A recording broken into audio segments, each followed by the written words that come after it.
एक दिन राजा के दरबार में एक व्यक्ति आया जिसके पास दो गायें थीं।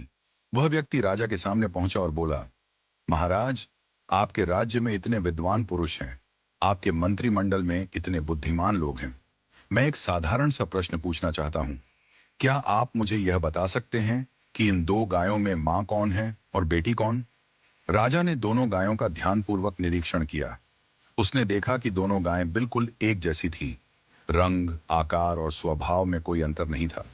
राजा की समझ में नहीं आया कि मां कौन है और बेटी कौन। उसने अपने मंत्रिमंडल को बुलाया और सबसे बुद्धिमान मंत्री से कहा, तुम देखो और बताओ कि मां कौन है और बेटी कौन।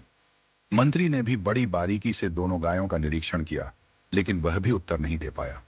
धीरे धीरे मंत्रिमंडल के सभी सदस्यों ने कोशिश की, लेकिन कोई भी इस साधारण प्रश्न का उत्तर नहीं दे पाया।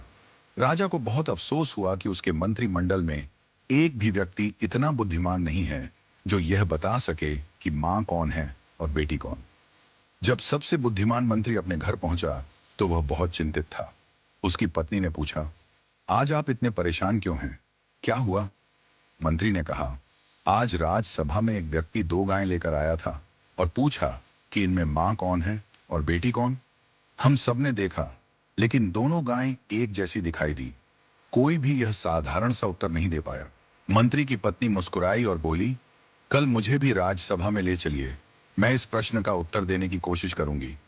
अगले दिन जब राजसभा पुनः लगी, मंत्री ने राजा से अपनी पत्नी को सभा में लाने की अनुमति मांगी। राजा ने अनुमति दे दी। मंत्री की पत्नी को बुलाया गया और दोनों गायों को भी सभा में लाया गया। मंत्री की पत्नी ने कहा, महाराज, मुझे एक अवसर दें। उसने दोनों गायों के सामने घास के एक एक टोकरे रखवाए। जब दोनों गायें घास खाने लगीं, तो थोड़ी देर बाद मंत्री की पत्नी ने घोषणा की, यह गाय मां है और यह गाय बेटी है। वह व्यक्ति जो गायें लेकर आया था, उसने तुरंत सहमति जताई और कहा, आपने बिल्कुल सही पहचाना। राजा ने आश्चर्य से पूछा, तुम्हें कैसे पता चला कि मां कौन है और बेटी कौन?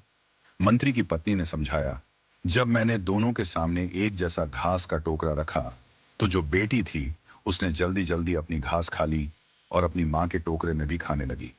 दूसरी ओर मां ने घास खाने की गति को धीमा कर दिया, आराम से खाने लगी। एक मां ही इतनी निस्वार्थ होती है कि खुद भूखी रहकर भी अपनी संतान को खिलाती है। इस कहानी का संदेश बहुत गहरा है। जैसे एक मां निस्वार्थ प्रेम करती है और अपनी संतान की भलाई के लिए खुद को त्याग देती है, वैसे ही ईश्वर भी हमें बिना किसी अपेक्षा के सब कुछ देता है। हम सब ईश्वर की संतान हैं और उसने हमें यह सुंदर सृष्टि निस्वार्थ प्रेम से दी है।